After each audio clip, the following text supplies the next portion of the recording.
सेना में अधिकारी बनेंगे, वो भी बिना एग्जामिनेशन के। टोटल पोस्ट है आपकी 90। 90 आपकी पोस्ट है जिसमें आपको केवल और केवल फॉर्म भरना है, शॉर्ट लिस्टिंग होना है और आगे का प्रोसेस मैं आपको बताने वाला हूँ। भैया कितना परसेंटेज चाहिए, कट ऑफ क्या जाता है, एसएसबी का सिलेक्शन कैसे होता है, और ये सोचते हो कि यार रिटर्न नहीं देना, डायरेक्ट एसएसबी देना है, तो एक रास्ता आपके लिए बहुत प्यारा सा। No application fee is required for the any candidate. अब भैया मेल हो फीमेल हो, तो जय हिंद, नमस्कार, स्वागत है आपका अपने YouTube channel cadets point defence academy Prayagraj में। प्यारे बच्चे, आप सबने 12th का एग्जामिनेशन दे दिया, 12th का रिजल्ट आ गया। अब बच्चों की बारी है कि उनको भारतीय सेना में कम उम्र में अधिकारी कैसे बनना है, ऑफिसर कैसे बनना है। एक फॉर्म हर साल आता है जो आर्मी टीएस के नाम से जाना जाता है। जी हाँ, आर्मी टीईएस। टीईएस का मतलब होता है टेक्निकल एंट्री स्कीम। मतलब अब आप जो है टेक्निकल एंट्री के थ्रू सेना में अधिकारी बनेंगे, वो भी बिना एग्जामिनेशन के। बिल्कुल सही सुना आपने, बिना एग्जामिनेशन के। थोड़ा सुनने में बड़ा अजीब लगता है, क्या एग्जामिनेशन नहीं देना, रिटन एग्जाम नहीं देना?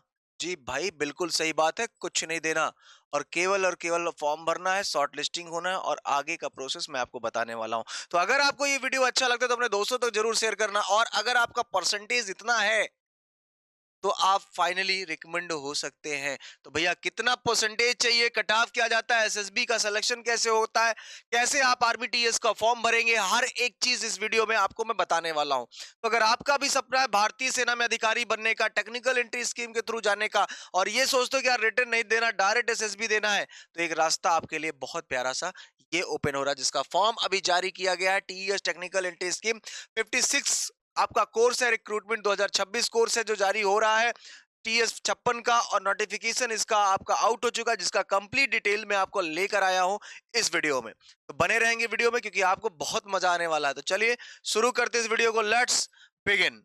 तो अब बच्चे बात करते हैं यहाँ पर भारतीय सेना 10+2 तकनीकी प्रवेश योजना 56। कोर्स का नाम है 56 तकनीकी प्रवेश योजना। मतलब कहा जाए तो 56 का कोर्स है 10+2 बीटेक एंट्री का। कौन सा कोर्स है बच्चे? तो कौन सा कोर्स है बच्चे? आपका 10+2 तकनीकी बीटेक एंट्री योजना है। आपका टीएस एंट्री स्कीम के थ्रू आ रहा है, टेक्निकल एंट्री के थ्रू। जनवरी 2027 से शुरू होने वाला पाठ्यक्रम है ये आपका। अभी आप देखेंगे 2027 जनवरी में इसकी ट्रेनिंग आपकी शुरू हो जाएगा, इसका कोर्स आपका कमेंस हो जाएगा बेटा। नीचे दी गई जानकारी केवल सामान्य जागरूकता यानी रेडी रेकनर को के तौर पर है। जिसकी वेबसाइट है आपका www.joinindianarmy.nic.in पर जाकर आप अपना रजिस्ट्रेशन कर दिए सबसे पहले। ठीक है, अब यहाँ पर देखते हैं कि एंट्री का प्रकार क्या है। यहाँ पर देखो प्रवेश एंट्री का प्रकार, जो आपका एंट्री आई है टीएस की, उसका तकनीकी प्रवेश योजना टीएस 56 जनवरी 2027 का है, जो कि इसका विस्तृत जानकारी पैरा 1 में दिया। अभी हम आपको बताते हैं आयु आपकी कितनी चाहिए। 1 जनवरी 2027 से आपका कैलकुलेशन होगा, जिसमें आपकी उम्र 16.5 से 19.5 साल के बीच होनी चाहिए, तभी आपका ये पार्टी ये आपका मान्य होगा। वर्ष अभ्यर्थी का जन्म 1 जुलाई 2007 से लेकर 1 जुलाई 2010 के बाद ना हुआ हो। ठीक है, मतलब आप ये मानिए कि 1 जुलाई 2010 के बाद ना हुआ हो, उससे पहले है तब मान्य रहेगा। मतलब 1 जुलाई 2007 से लेकर 1 जुलाई 2010 तक अगर है तब आप इस फॉर्म को भर सकते हैं। प्रवेश लेने के पात्र अविवाहित पुरुष, मतलब वो कैंडिडेट जा सकते हैं जिन्होंने अभी शादी नहीं की। हालांकि अभी 12वीं के बाद, अभी 12वीं तो पास की हो तो शादी कहां से कर लोगे? कर ली हो तो कमेंट बॉक्स में बता देना। ठीक, शैक्षणिक योग्यता। अब आपकी बात करें एजुकेशन क्वालिफिकेशन की, तो भौतिकी, रसायन विज्ञान और गणित, इसका अगर इंग्लिश में देखें तो फिजिक्स, केमिस्ट्री और मैथ्स, इन तीन में 10+2 आवेदन हेतु कुल 60%, मतलब इन तीनों में 60% अंक योग और उससे अधिक अंक और अभ्यर्थी जेई मेंस 2026 में शामिल हुआ हो। अगर 2026 में जेई का एग्जामिनेशन हुआ और आपने उसमें पार्टिसिपेट किया है, केवल शामिल हुए हैं, और आपका ओवरऑल अंक 60% है तीनों में, भौतिकी, रसायन और फिजिक्स में, मैथ, फिजिक्स और केमिस्ट्री में, तब आप इस फॉर्म को अप्लाई कर सकते हैं। अब इसका कट ऑफ आप समझिए 85%, 70% के एबव ही उठता है। 70, 75, 80, 85 ऐसे जाएगा। उन छात्रों को आपको एसएसबी के लिए कॉल किया जाता है। ठीक है, लेकिन आपका अगर 60% है तो एक बार मौका है आपके पास, चांस है फॉर्म भरने का, जो कि भर दीजिए। ठीक, पहला बेटा। उसके बाद क्या, रिक्तियां, मतलब पोस्ट कितने हैं? 90 संगठनात्मक आवश्यकता को ध्यान में रखते हुए रिक्तियां बढ़ या घट सकती है। टोटल पोस्ट है आपकी 90। 90 आपकी पोस्ट है जिसमें आपको ये जो पोस्ट होती है वो कभी भी आपकी घट या बढ़ सकती है। ठीक है, अकॉर्डिंग टू इसके नॉर्म्स। ठीक है, अब थोड़ा सा आगे अगर हम देखें यहाँ पर तो कुछ चीजों को अगर हम यहाँ पर ध्यान देते हैं बच्चे, तो यहाँ पर आप देखेंगे कि थोड़ा सा हम आपको स्पीड में इसको बताने की कोशिश करते हैं। स्पीड इतना जरूरी नहीं है, लेकिन जरूरी है आपको सही विस्तृत जानकारी देना। तो बने रहेंगे यहाँ पर। देखिए, इस फॉर्म को भरने की जो डेट स्टार्ट हो रही है 13 मई से, 13 मई से ये फॉर्म भरा जाएगा, भरा जा रहा है। 12 जून तक इस फॉर्म को भरने की डेट है, और पेमेंट करने का भी लास्ट डेट कितना है, 12 जून है। SSB will be updated here soon, and candidate advise to confirm from the Indian Army TES technical entry scheme official website. इनकी ऑफिशियल वेबसाइट कौन सी, www.joinindianarmy.nic.in की वेबसाइट पर जाकर जानकारी ले सकते हैं। No application fee is required for the any candidate. अब भैया मेल हो फीमेल हो, जो भी इसमें फॉर्म को भर रहा है, अभी बताऊंगा मेल केवल भरेंगे या फीमेल केवल भरेंगे। तो जिनका भी टारगेट है भैया कि टेक्निकल एंट्री के थ्रू, स्कीम के थ्रू हमें इंजीनियर बनना है, इंजीनियर बनना है, वो इस फॉर्म को भर दीजिए। जिसका टोटल फिजिक्स केमिस्ट्री और मैथ में 60% मार्क्स है, इससे ज्यादा है तो बहुत अच्छी बात है, अगर इतना भी है तो फॉर्म भर दीजिए आप तुरंत, जिसमें कोई शून्य रुपए आपका फॉर्म चार्ज आपका यहाँ पर लग रहा है। एज लिमिट मैंने बता ही दिया आपको कि 16.5 से 19.5 चाहिए। ठीक है, उसके साथ ही साथ मेरे बच्चे 10+2 की 56 है, 90 पोस्ट है, 90 आपके ओवरऑल पोस्ट है, और मैंडेटरी आपका मैंने बताया कि 60% आपका एग्रीग्रेट आपको चाहिए ही चाहिए। ठीक है, इन सारी चीजों का अब आपको बता देता हूँ इसका सिलेक्शन प्रोसेस कैसा होता है, मतलब मोड ऑफ सिलेक्शन क्या है। इसका मोड ऑफ सिलेक्शन क्या है बेटा, तो आप ये देखो कि इसका मोड ऑफ जो सिलेक्शन है मेरे लाडले, एक तो शॉर्ट लिस्टिंग होगा सबसे पहले। ठीक है, मेरिट के आधार पर, परसेंटेज के आधार पर आपका शॉर्ट लिस्टिंग होगा। फिर आपका SSB इंटरव्यू होगा, जो कि आपको देना पड़ेगा। रिटन कोई रिटन नहीं है, ध्यान रहे, कोई रिटन एग्जामिनेशन नहीं है, केवल आपका जेई एग्जाम में आपने पार्टिसिपेट किया 2026 में बस। उसके बाद डॉक्यूमेंट वेरिफिकेशन है, मेडिकल एग्जामिनेशन है, फाइनल मेरिट है। तो भैया आपने देखा कि SSB हो गया, फिर डॉक्यूमेंट्स वेरिफिकेशन हो गया, मेडिकल हो गया, मेरिट आ गई और सिलेक्शन हो गया, और ट्रेनिंग के लिए आप पहुंच गए भैया, ट्रेनिंग करने के लिए। अब ये समझिए, ये तो आपका यहाँ पर हो गया। ठीक है, अब इतनी सारी चीजें हमने आपको बता दी। अब यहाँ पर आगे का जो प्रोसेस हम समझते हैं लाडले, हमने आपको बताया कि आप अविवाहित होने चाहिए, शादीशुदा नहीं होने चाहिए।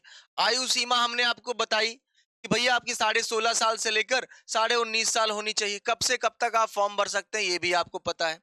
ठीक है, अभ्यर्थी ध्यान दें कि केवल मैट्रिकुलेशन या 10वीं कक्षा माध्यमिक स्कूल परीक्षा प्रमाण पत्र में दर्ज की गई जन्मतिथि अथवा समकक्ष प्रमाण पत्र ही जमा करें। मतलब आपका जो मान्य होगा वो आपका आधार कार्ड तो रहेगा ही रहेगा, लेकिन सबसे जो मेन होता है वो आपका 10th की मार्कशीट होती है, जहां से आपका आपका एज पता चलता है कि आप भैया इतने साल के। ठीक है, अब बात कर लेते हैं आगे की शैक्षणिक योग्यता।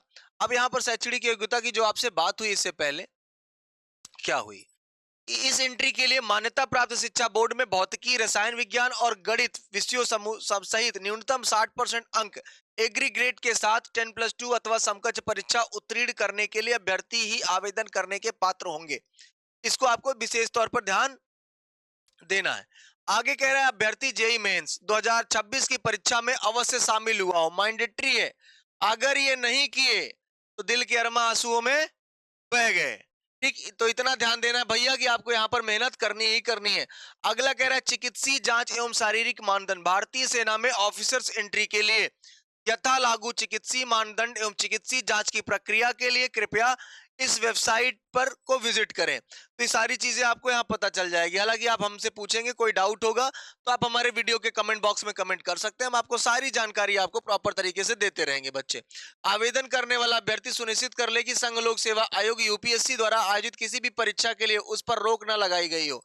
पता चला वो चीटिंग करते हुए पकड़ गया, उस पर रोक लगा दी गई, डुप्लीकेट किसी और की जगह पेपर दे रहा है वो पकड़ गया, गलत पेपर दे रहा है, तो अगर यूपीएससी ने आप पर ब्रेक लगाया है कि भैया ब्लैक लिस्टेड इंसान है ये, तो क्या होगा, आप उस फॉर्म को फिर क्या कर सकते हैं, कभी आप नहीं भर सकते हैं। फिर कह रहा है अभ्यर्थी यह भी सुनिश्चित कर ले कि वह कभी गिरफ्तार ना हुआ हो अथवा किसी सत्र न्यायालय ने उसे दोषी ना माना हो, उसकी किसी न्यायालयी मामले में संलिप्तता ना हो। यदि चयन प्रक्रिया अथवा कमीशन पूर्व प्रशिक्षण के दौरान ऐसा कोई मामला संज्ञान में आता है तो एकीकृत मुख्यालय रक्षा मंत्रालय यानी सेना द्वारा अभ्यर्थी की अभ्यर्थीता रद्द कर दी जाएगी, अकादमी से निकाल दिया जाएगा। तो इस चीज का आपको ध्यान रखना है भैया। पता चला कि आप मेहनत करके यहाँ तक पहुंच रहे हो, उसके बाद फिर कुछ मिला ही नहीं। पोस्ट की बात करें, हमने आपसे कहा कि ओवरऑल इसमें वैकेंसीज कितनी है, 90 है। कमीशन का प्रकार, 4 वर्ष के पाठ्यक्रम को सफलतापूर्वक पूरा करने के पश्चात कैडेट को सेना में लेफ्टिनेंट रैंक से स्थायी कमीशन प्रदान किया जाता है। स्थायी कमीशन का मतलब आप सब जानते हो दोस्त कि परमानेंट कमीशन बोलते हैं इसको इंग्लिश में। मतलब आप पूर्णतया अधिकारी के तौर पर 100% परमानेंट कमीशन के तौर पर लेंगे। और 4 ट्रेनिंग कितनी होगी आपकी, 4 साल की आप कमीशन मतलब ट्रेनिंग लेंगे। प्रशिक्षण कह रहा है नीचे उल्लिखित कमीशन पूर्व प्रशिक्षण अकादमी प्री कमीशन ट्रेनिंग एकेडमीज यानी पीसीडीए में पूरा प्रशिक्षण 4 वर्षों का होगा। विवरण निम्न है। कौन कौन से विवरण है भैया, कहाँ कहाँ इसकी ट्रेनिंग होगी, चलो उस पर बात कर लेते हैं। तो जो 4 प्रकार है, पहला आप देखो कि पहला चरण में जो ट्रेनिंग होगी इसकी, फर्स्ट चरण सीएमई होगी, सीएमई यानी पुणे, एमसीटीई महू, ठीक है, एमसीएमई सिकंदराबाद में अवस्थित कैडेट ट्रेनिंग विंग्स में 3 वर्षों के लिए इंटीग्रेटेड बेसिक मिलिट्री ट्रेनिंग एवं इंजीनियरिंग ट्रेनिंग आपको दी जाती। चरण 2 में भारतीय सैन्य अकादमी आईएमए पहुंचेंगे आप। देहरादून में 1 वर्ष की इंटीग्रेटेड बेसिक मिलिट्री ट्रेनिंग मिलती है। मतलब आप ये समझो कि सबसे पहले आपको एक पहले चरण में सीएमई पुणे और एमसीटीई महू में सिकंदराबाद में अवस्थित कैडेट ट्रेनिंग में 3 वर्षों के लिए, तो 3 वर्ष यहाँ पर और 1 साल आपका आईएमए में, इंडियन मिलिट्री एकेडमी में, तो टोटल 4 वर्ष आपका यहाँ पर हो गया। डिग्री की पात्रता, 4 वर्षों के प्रशिक्षण को सफलतापूर्वक प्राप्त करने वाले अभ्यर्थियों को इंजीनियरिंग की डिग्री दी जाएगी। इस इंजीनियरिंग उपाधि के एवज में अभ्यर्थी के लिए कोई पूर्व दिनांकित वरिष्ठता लागू नहीं होगी। 4 वर्षों की संपूर्ण प्रशिक्षण अवधि के दौरान जवाहरलाल नेहरू विश्वविद्यालय के अध्यादेश के अनुपालन में शैक्षणिक आधार पर अधिकतम केवल 2 असफल प्रयासों की अनुमति होगी। भैया मतलब ये आप समझो, उसके बाद 2 असफल प्रयासों की अनुमति होगी। मतलब पहला अगर असफल हो गए, फेल हो गए, तो एक बार और मौका मिलेगा। उसके बाद नहीं हुआ तो आप जानो, मतलब मेहनत तो आपको करना पड़े। शैक्षणिक आधार पर अगली असफलता फलस्वरूप अभ्यर्थी को प्रशिक्षण से बाहर कर दिया जाएगा। मतलब अगर फेल हो गए ग्रेजुएशन में इंजीनियरिंग में तो आपको बाहर कर दिया जाएगा। कमीशन की समाप्ति, कमीशन प्राप्त अधिकारी 10 वर्षों तक सेवा करने के लिए उत्तरदायी होगा। कितने समय के लिए, 10 वर्ष के लिए। लेकिन भारत सरकार द्वारा उसका कमीशन किसी भी समय निम्नलिखित कारणों से समाप्त किया जा सकता है। क्या है, पहला दुराचार, मिसकंडक्ट, या आदि उसकी सेवाएं असंतोषजनक पाई जाती है, या चिकित्सीय रूप से अयोग्य अनफिट पाए जाने पर। यदि उसकी सेवाओं की अब आवश्यकता नहीं है तो आपको गवर्नमेंट कहेगी भैया टाटा बाय।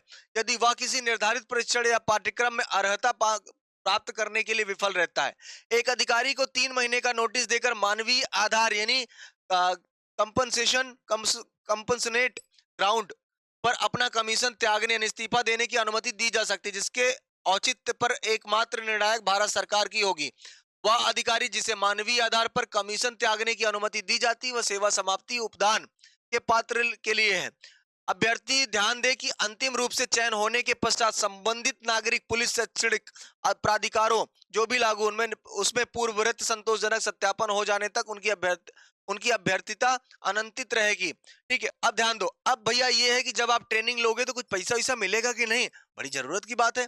तो जब आप प्रशिक्षण लेंगे तो उस दौरान आपको 13,940 रुपया मिलेगा वर्ष 2021 के अनुसार, एवं समय समय पर प्रति सप्ताह जैसा अधिसूचित किया जाए कि अभ्यर्थी कैडेट ट्रेनिंग विंग्स भारतीय सैन्य अकादमी देहरादून में रहने की अवधि के दौरान खर्च का वहन भारत सरकार द्वारा किया जाएगा एवं निजी कारणों से प्रशिक्षण छोड़ने वाले अभ्यर्थी से इसकी वसूली की जाएगी। भैया अगर आप कह रहे हो कि हम नहीं करेंगे, निजी कारण हमारा ये, हम मम्मी मारेंगी, हमारी मम्मी डांटेंगी, बहुत समस्या आ रही, हम नहीं कर पाएंगे, हम छोड़ रहे हैं, तो इस दौरान जितना भी खर्च आएगा उसको आपको क्या करना पड़ेगा, सरकार को देना पड़ेगा। पदोन्नति मानदंड एवं वेतन संरचना। अब यहाँ पर देखोगे, एक तो लेफ्टिनेंट है, वेतन 10वां लग रहा है 56,000 से लेकर 1,77,000, कैप्टन की 63 से 1,93,000, मेजर की 69,400 लेकर 2,720। अब ये सारी चीजें आपको प्रॉपर तरीके से होगी। अब उम्मीद करते हैं सारी पूरा वर्दी भत्ता, सारा छात्रावास भत्ता, बहुत सारे भत्ते आपको यहाँ पर मिलते रहेंगे। उम्मीद करते हैं कि वीडियो आपके लिए काफी इंटरेस्टिंग रहा होगा, काफी अच्छा रहा होगा। संपूर्ण जानकारी यहाँ पर आपको दी गई, जिसमें हमने आपको एजुकेशन क्वालिफिकेशन बताया, एसएसबी के मार्क्स बताए, कैसे एसएसबी का सिलेक्शन होगा, कितने % पर होगा, आपका फॉर्म भर सकते हैं, एज क्या होगा, ये सारी डिटेल्स हमने आपको इस वीडियो में बता दी। ट्रेनिंग कहाँ पर होगी, कितनी सैलरी होगी। अगर किसी प्रकार का आपको कोई डाउट होता है तो आप हमें कमेंट बॉक्स में कमेंट कर सकते हैं, या फिर किसी प्रकार का आप चाहते हैं कि इस पर हम एक प्रॉपर वीडियो लेकर आए तो हमें कमेंट बॉक्स में आप कमेंट कर सकते हैं। फिर मिलेंगे, तब तक के लिए जय हिंद, जय भारत, वंदे मातरम।